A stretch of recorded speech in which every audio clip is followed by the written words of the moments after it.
Olá, companheiras, olá, companheiros, saudações petistas.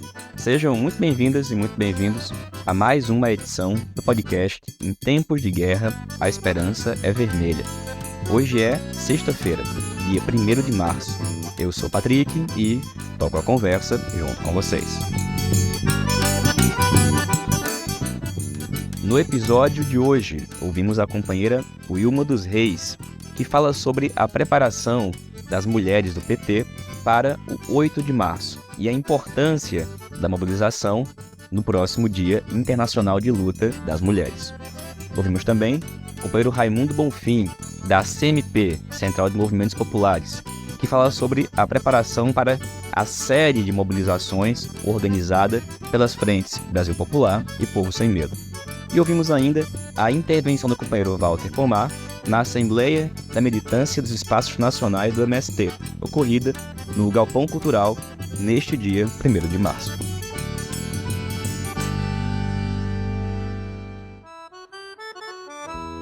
E pessoal, nós começamos a edição de hoje do podcast comentando mais um ato criminoso, genocida, realizado pelo Estado de Israel contra o povo palestino. Sobre esse caso, é corretíssima o conteúdo da Nota Imprensa 91, divulgado pelo Ministério das Relações Exteriores aqui do Brasil, que diz o seguinte em seu título: Ataque a tiros contra palestinos que aguardavam recebimento de ajuda humanitária na faixa de Gaza. E diz: o governo brasileiro tomou conhecimento, com profunda consternação, dos disparos por arma de fogo por forças israelenses ocorridos no dia de ontem no norte da faixa de Gaza, em local em que palestinos aguardavam o recebimento de ajuda humanitária. Na ocasião, mais de 100 pessoas foram mortas e mais de 750 feridas por tiros, pisoteio ou atropelamento. As aglomerações em torno dos caminhões que transportavam a ajuda humanitária demonstram a situação desesperadora a que está submetida a população civil da faixa de Gaza e as dificuldades para a obtenção de alimentos no território. Trata-se de uma situação intolerável, que vai muito além da necessária apuração de responsabilidades pelos mortos e feridos de ontem. Autoridades da ONU e especialistas em ajuda humanitária e assistência de saúde de diferentes organismos e entidades vêm denunciando há meses a sistemática retenção de caminhões nas fronteiras com Gaza e a situação crescente de fome, sede e desespero da população civil. Ainda assim, a inação da comunidade internacional diante dessa tragédia humanitária continua a servir como velado incentivo para que o governo Netanyahu continue a atingir civis inocentes e a ignorar regras básicas do direito humanitário internacional. Declarações cínicas e ofensivas às vítimas do incidente, feitas horas depois por alta autoridade do governo Netanyahu, devem ser a gota d'água para qualquer um que realmente acredite no valor da vida humana.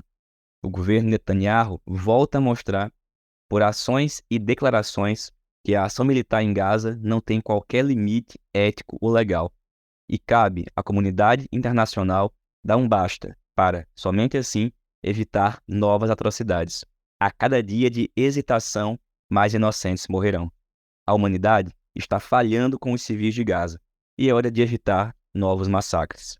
Ao expressar sua solidariedade ao povo palestino, sobretudo aos familiares das vítimas, o Brasil reafirma seu firme repúdio a toda e qualquer ação militar contra alvos civis, sobretudo aqueles ligados à prestação de ajuda humanitária e de assistência médica.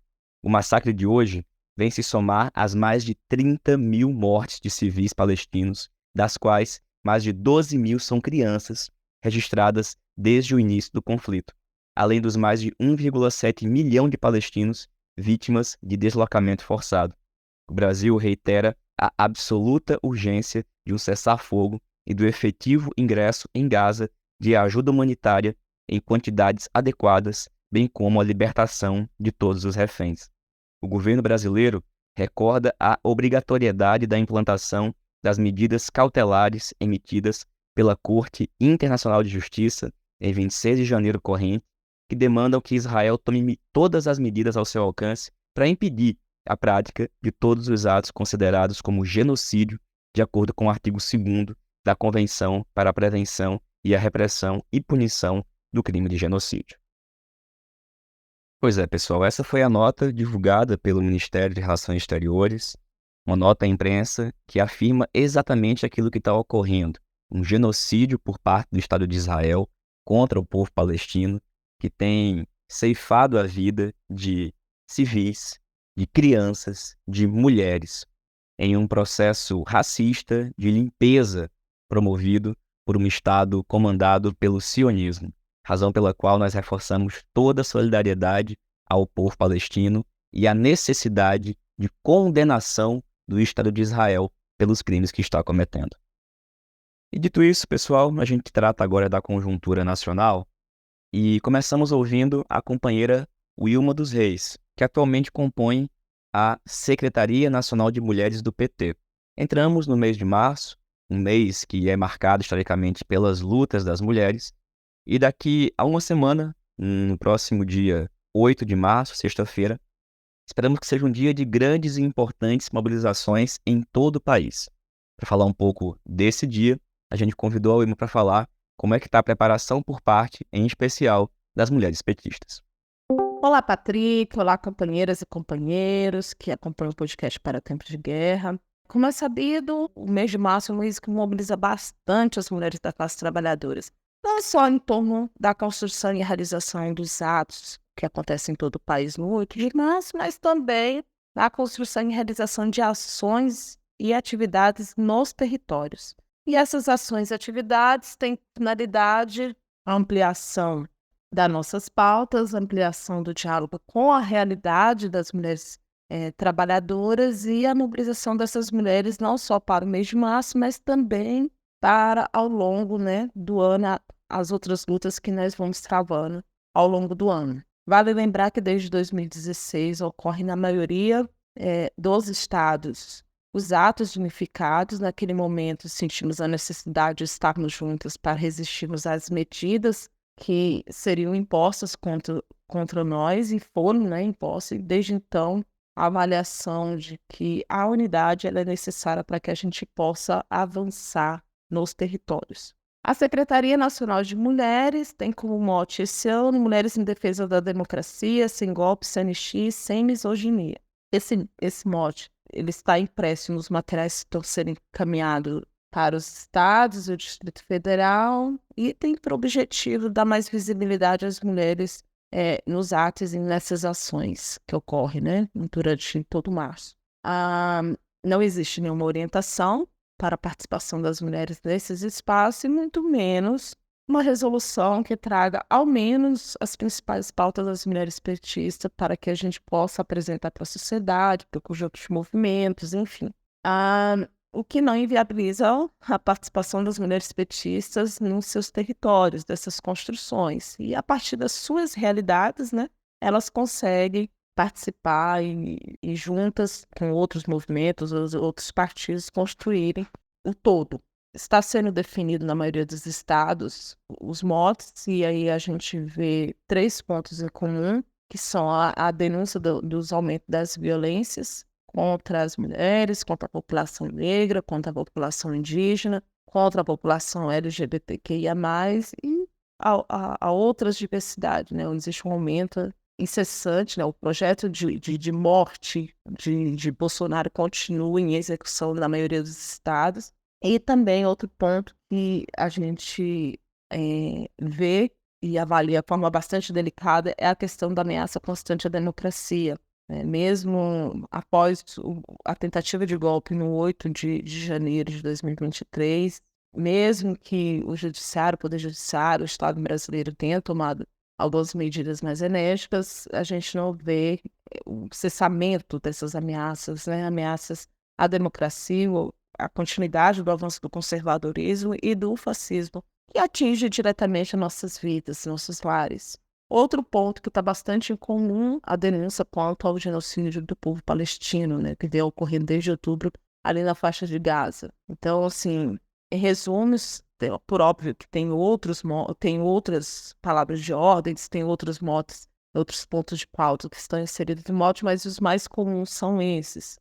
Lembrando que o 8 de março ele está no calendário de lutas da classe trabalhadora, discutidos pela Frente Brasil Popular, Frente Povo Sem Medo, e também está aí abrindo, né, os trabalhos de rua de forma mais massiva nesse ano de 2024. É isso, grande abraço, até a próxima.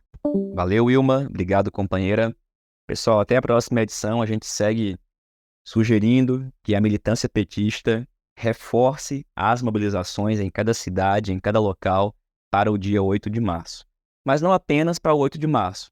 Na verdade, ao longo de todo o mês de março, mês de abril, até o 1º de maio, é fundamental que uma série de mobilizações populares, de lutas sociais, sejam deflagradas no país. Não podemos subestimar a força que, nesse momento, a extrema-direita tem demonstrado, como fez, por exemplo, no dia 25 de fevereiro. E é nesse sentido que a gente vai escutar agora o companheiro Raimundo Bonfim. Ele é atualmente coordenador da Central de Movimentos Populares e fala para a gente sobre o processo de convocação realizado pelas frentes Brasil Popular e Povo Sem Medo de mobilização nacional a ser deflagrado a partir desse mês de maio. Companheiro Raimundo, que a gente escuta a partir de agora. Eu sou o Raimundo Bonfim, eu sou coordenador geral da Central de Movimentos Populares e integrante da executiva da Frente Brasil Popular. A Central de Movimentos Populares já há algum tempo tem defendido a importância das mobilizações de ruas para enfrentar o bolsonarismo, o fascismo, a extrema-direita. Nós temos jogado todo o peso na construção das frentes, na construção da mobilização. Isso vem desde a época do golpe contra a presidenta Dilma, passando pelo o governo Temer, pelo governo Bolsonaro, a luta pelo Lula livre. Portanto, nós temos recentemente priorizado as mobilizações de rua como um ponto fundamental e indispensável ao enfrentamento à extrema-direita e à defesa dos interesses da classe trabalhadora. Nesse caso concreto, nós da CMP, portanto, antes mesmo do dia 25, nós estávamos defendendo, no âmbito da Frente Brasil Popular e da Povo Sem Medo, a necessidade de fazer um processo de mobilização. Não só para dar resposta ao ato golpista do dia 25, mas também porque, de fato, o mês de março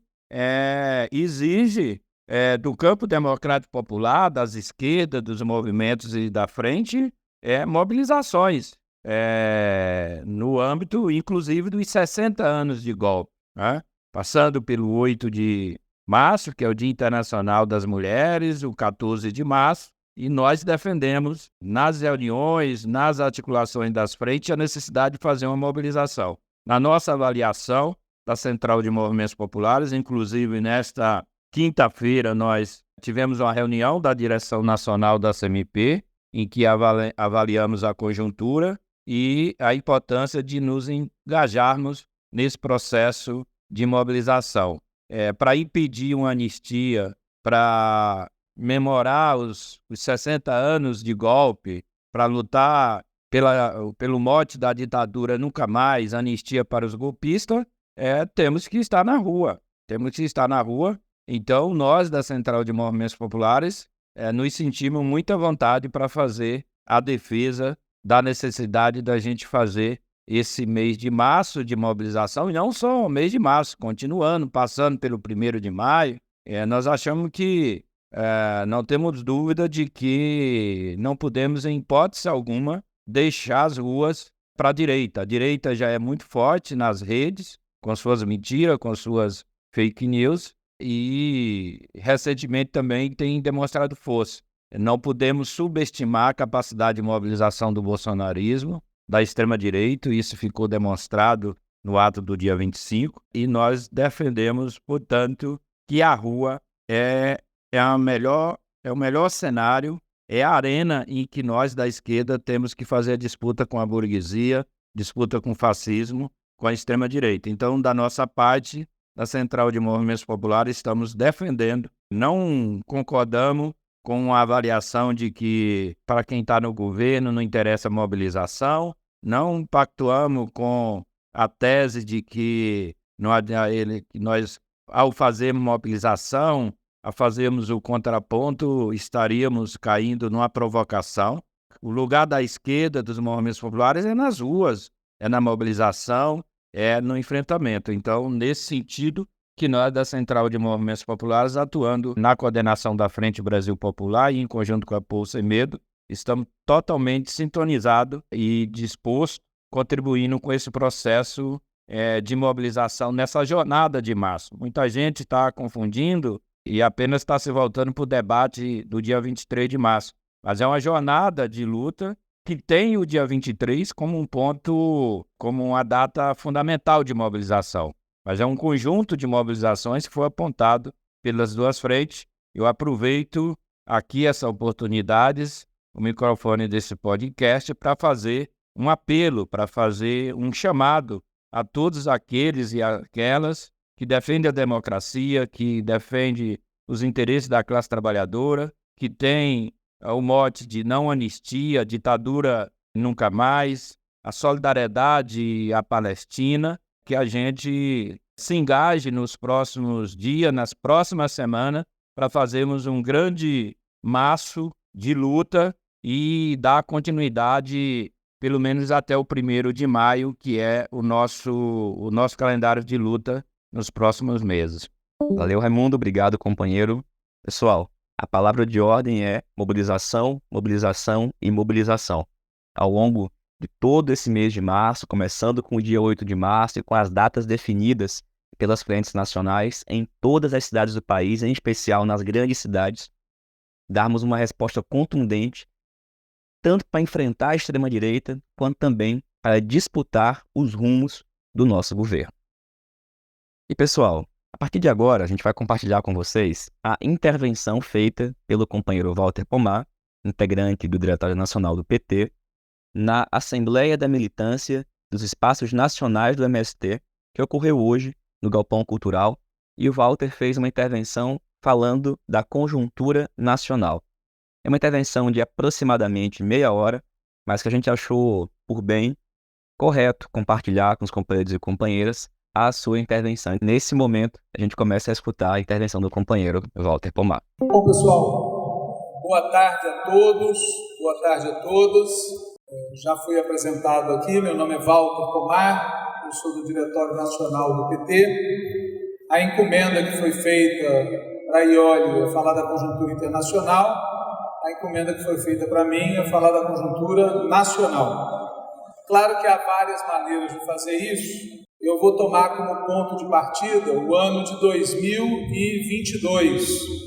Naquele momento, a esquerda brasileira, na sua maioria, escolheu uma linha política que tinha 3 partes. O objetivo de derrotar a extrema-direita, o método, que era a construção de uma frente ampla com os golpistas de 2016 e 2018 para derrotar o bolsonarismo, e escolheu também um terreno principal de luta, que era o terreno institucional, ganhar as eleições presidenciais. Se nós imaginarmos este período como se fosse uma temporada, essa temporada terminou com uma vitória parcial da esquerda. Eu digo parcial porque a gente elegeu o presidente da República, Lula venceu as eleições, mas, do lado de lá, a extrema-direita teve 58 milhões de votos e elegeu uma bancada fortíssima no Congresso Nacional e inúmeros governadores em estados essenciais do país. No último episódio da temporada 2022, que eu estou falando, a extrema-direita, prevendo a possibilidade de uma derrota eleitoral, começou a planejar uma operação que levaria eles a, entre aspas, sair das 4 linhas da Constituição. Mas, como a gente sabe, eles vacilaram na reta final. Vacilaram porque uma parte deles acreditava que ganharia as eleições no voto ou na marra. Por esse motivo, eles não levaram o planejamento golpista em tempo hábil. O dia 8 de janeiro foi uma espécie de último ato dessa operação golpista. Um último ato que fracassou e, com isso, encerra a temporada 2022. A temporada 2023 começou com a repressão à intentona golpista do dia 8 de janeiro.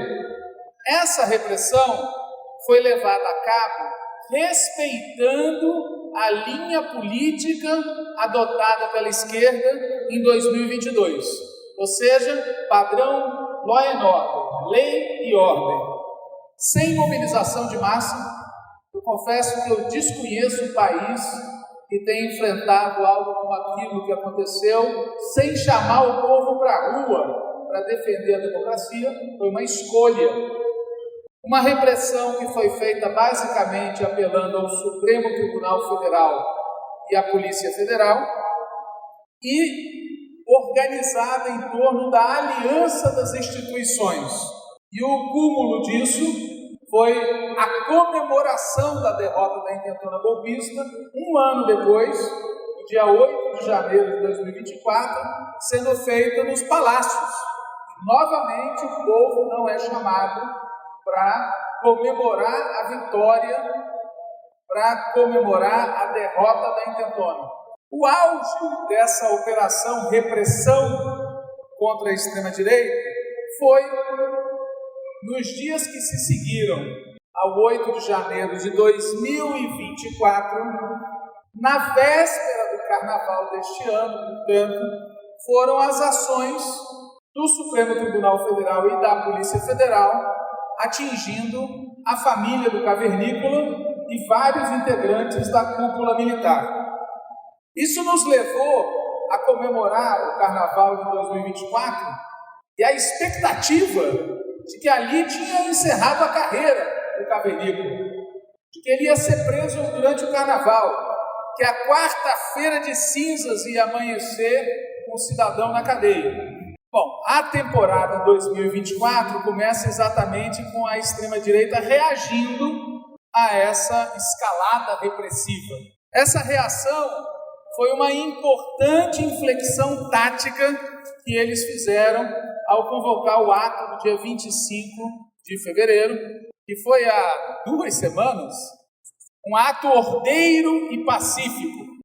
Esse ato foi, em primeiro lugar, uma demonstração de força e de unidade da extrema-direita. Quem tinha alguma dúvida a respeito tem que reconhecer que errou feio. Eu recebi por correio eletrônico cálculos feitos com base num método sofisticadíssimo de acompanhamento das redes sociais que dizia vai ter entre 25 a 40 mil pessoas.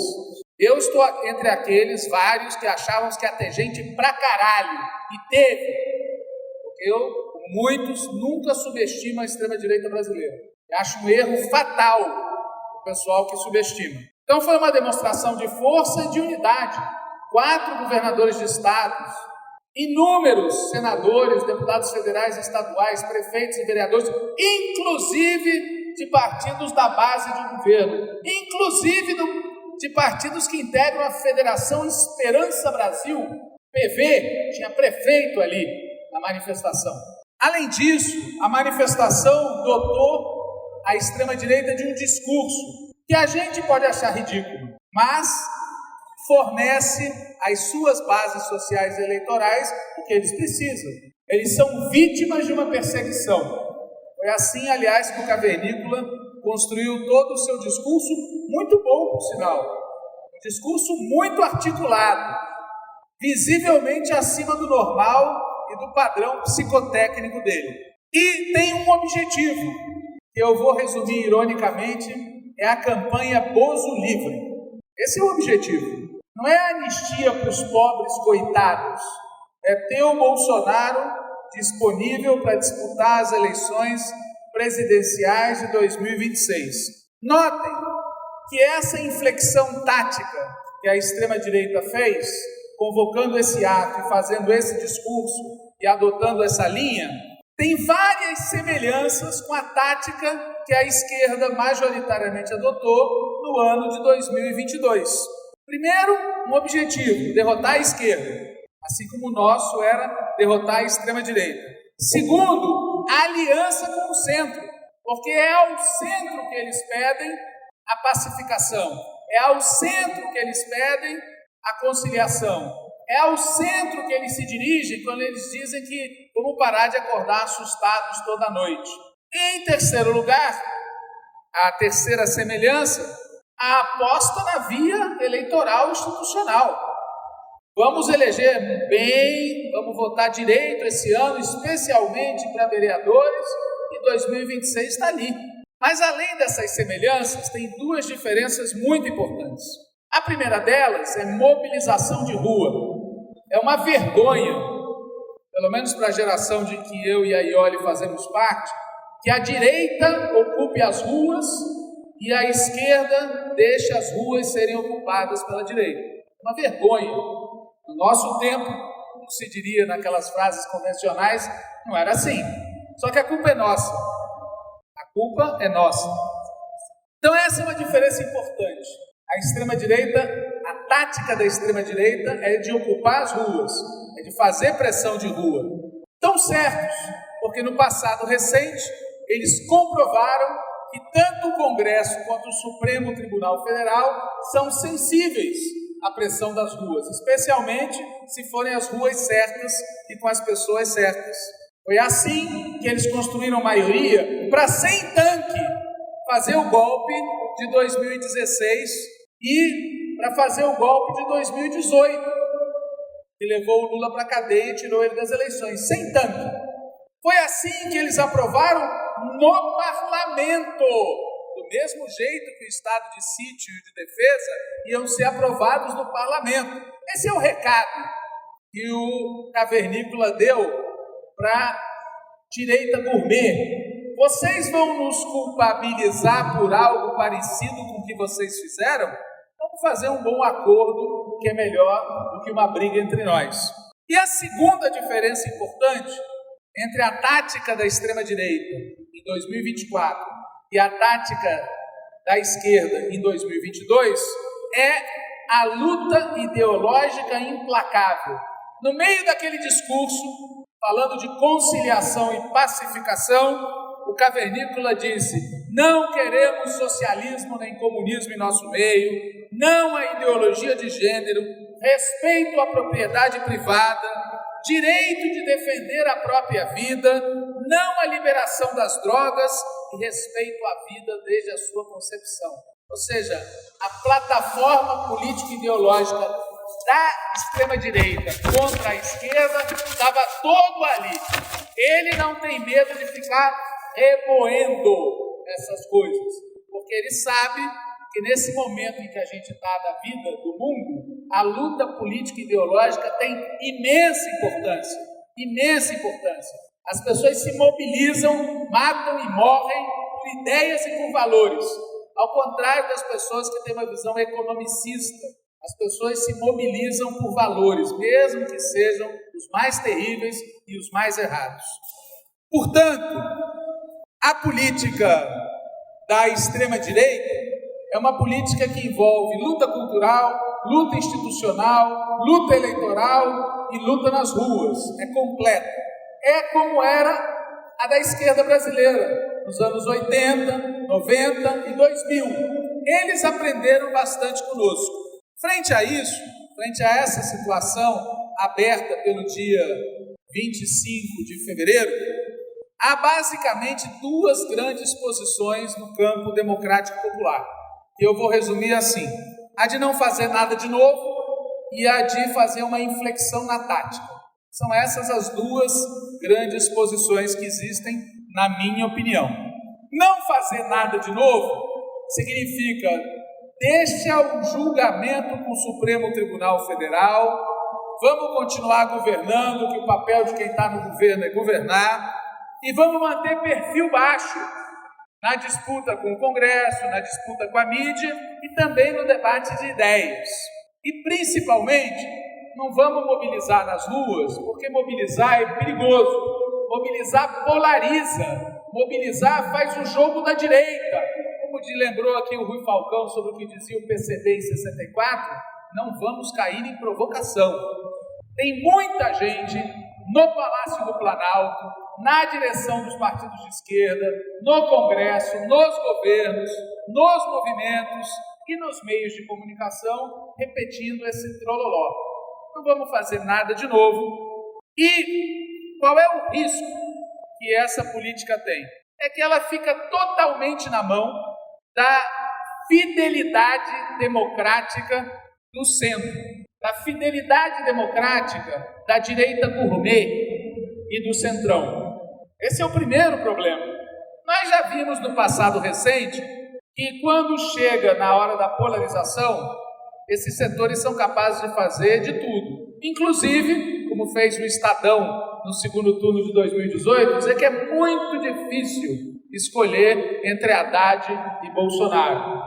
Inclusive, articular a condenação e a prisão do Lula e o golpe contra Dilma. Que, vamos lembrar, o Bolsonaro não valia nada naquele momento. Não foi o Bolsonaro que derrubou a Dilma, não foi o Bolsonaro que prendeu o Lula. Foi a direita gourmet, que hoje tem ministros, inclusive, que mostra que eles têm uma eficácia plus.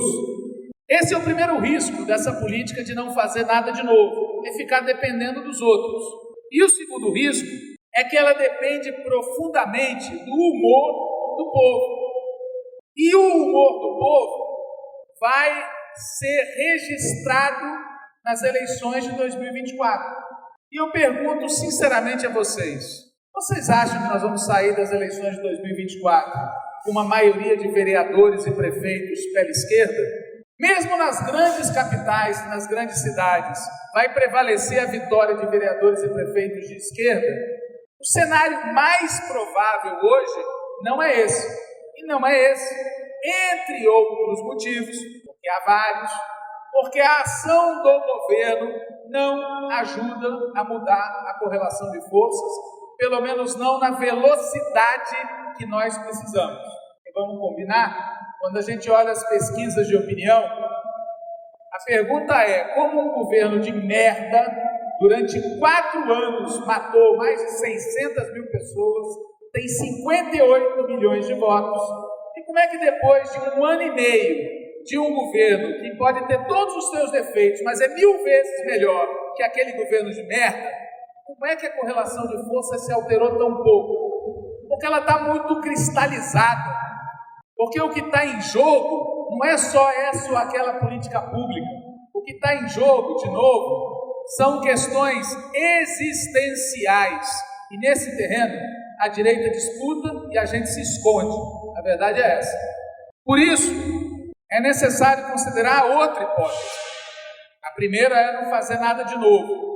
A segunda é mudar de tática, fazer uma inflexão na tática. E essa segunda possibilidade parte de 2 pressupostos. O primeiro pressuposto é que a direita gourmet e o centrão podem sim apoiar a anistia. Que, aliás, como disse brincando, acho eu, um colega de trabalho meu, tem tudo a ver com o programa de União e Reconstrução. Que coisa melhor para a União e Reconstrução, que é o slogan do nosso governo, do que uma boa anistia que pacifique e concilie a alma nacional. Não é difícil compor maioria no Congresso Nacional por uma posição de anistia. E não é difícil criar uma maioria no Supremo Tribunal Federal que medie nessa questão. Porque, vamos combinar, a direita gourmet e a extrema-direita estão juntas na defesa de Israel contra o povo palestino, estão juntos na defesa da política neoliberal contra os interesses da classe trabalhadora. O que custa eles pacificarem o conflito entre eles e, com isso, terem mais uma oportunidade para se livrar dessa raça, a nossa? Custa muito.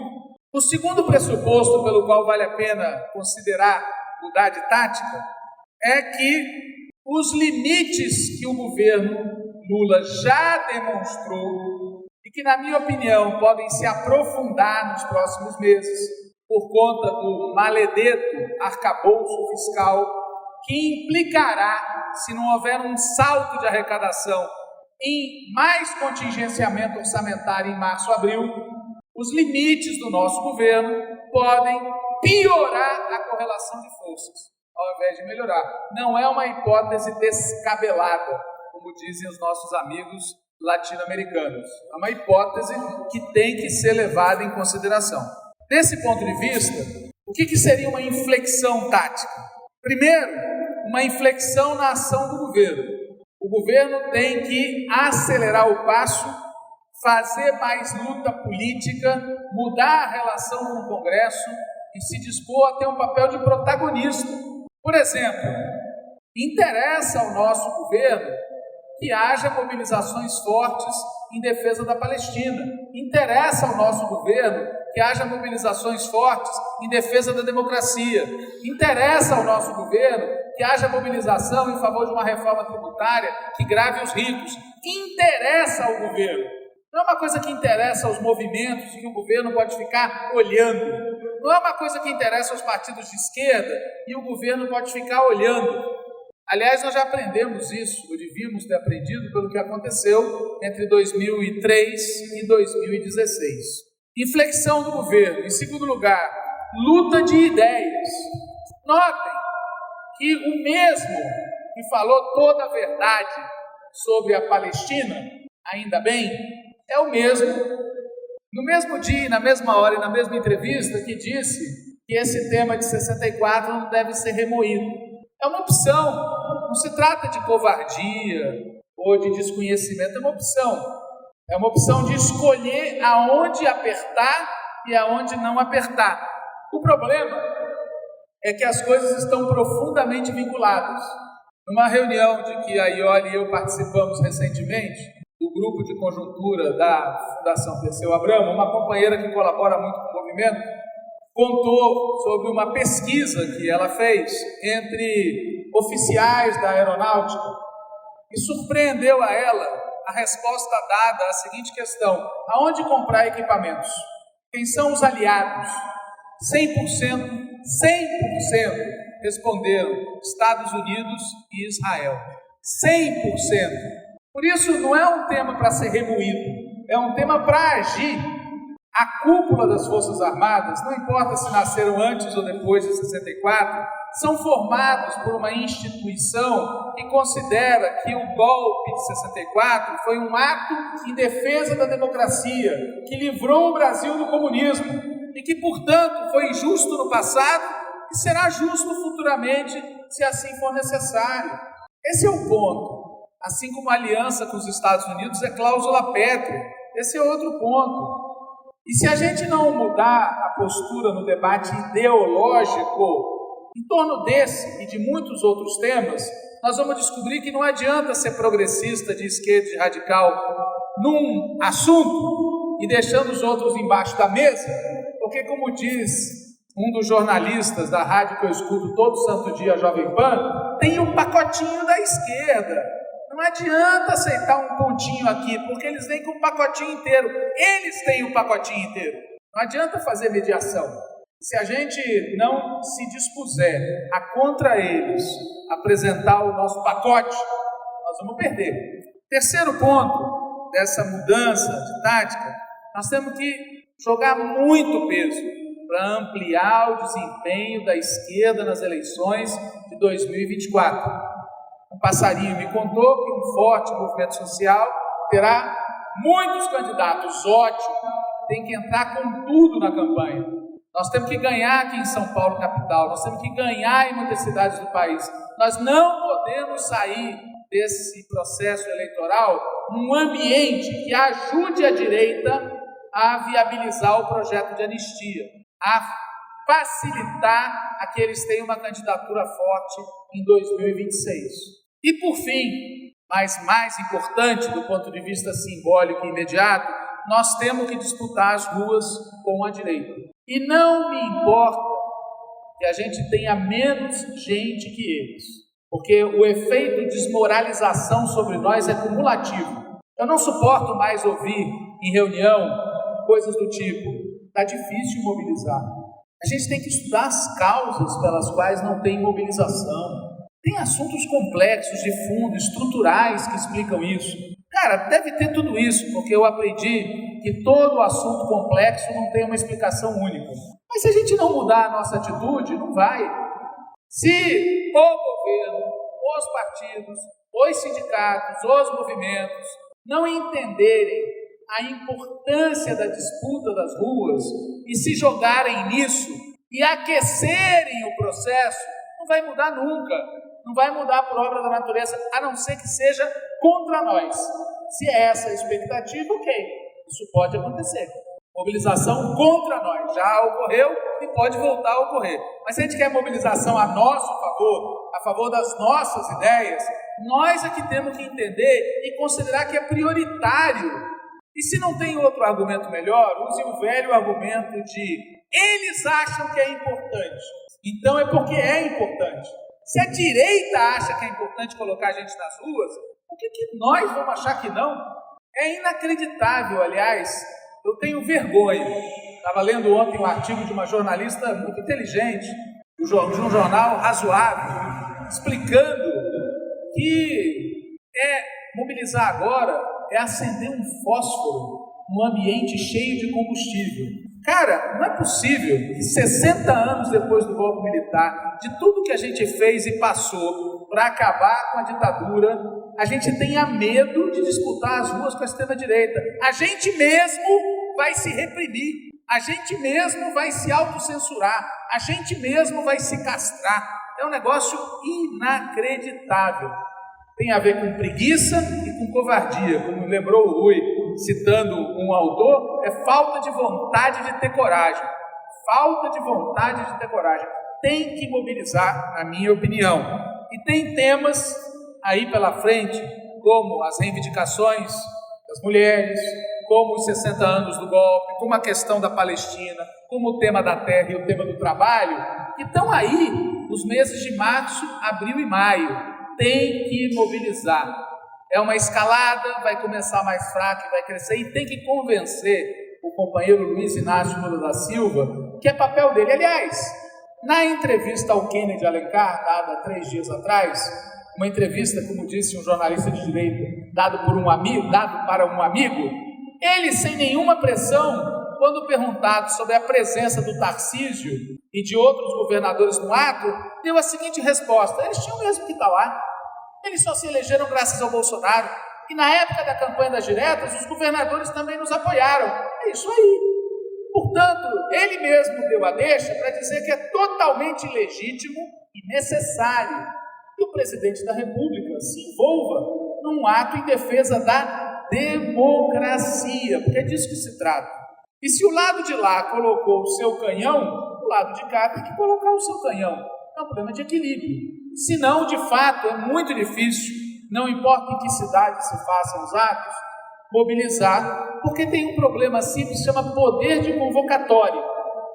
É para entender que é sério, é para entender que nós estamos correndo risco, é para entender que é importante e urgente, que não é brincadeira. Como é que vai terminar essa temporada 2024? Na minha opinião, vai terminar em outubro, novembro desse ano, não apenas por causa das eleições municipais, mas também por conta de eventos internacionais que já foram comentados aqui, como a eleição dos Estados Unidos, que é o mais importante, e como a reunião do G20 aqui no Brasil, em novembro.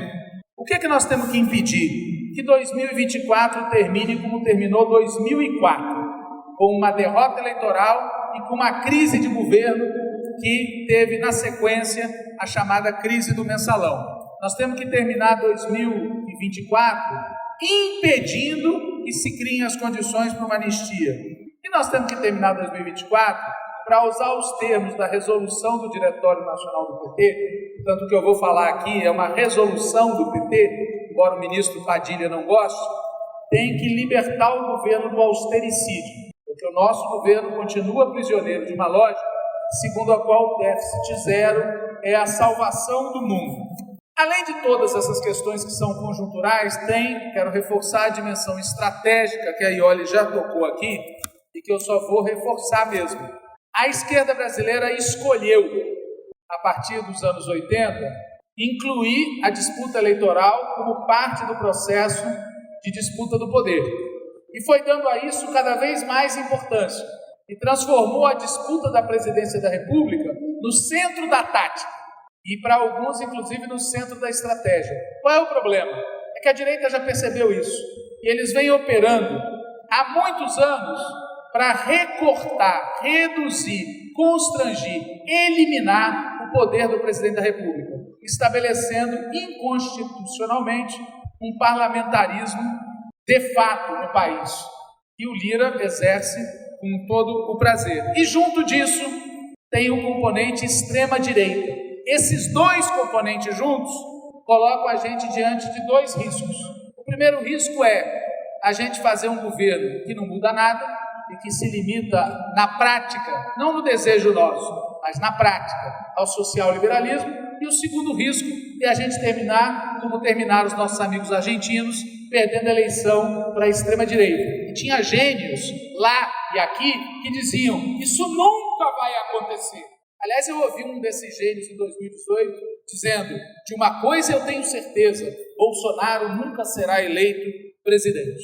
É essa a minha contribuição aqui para o debate. Obrigado.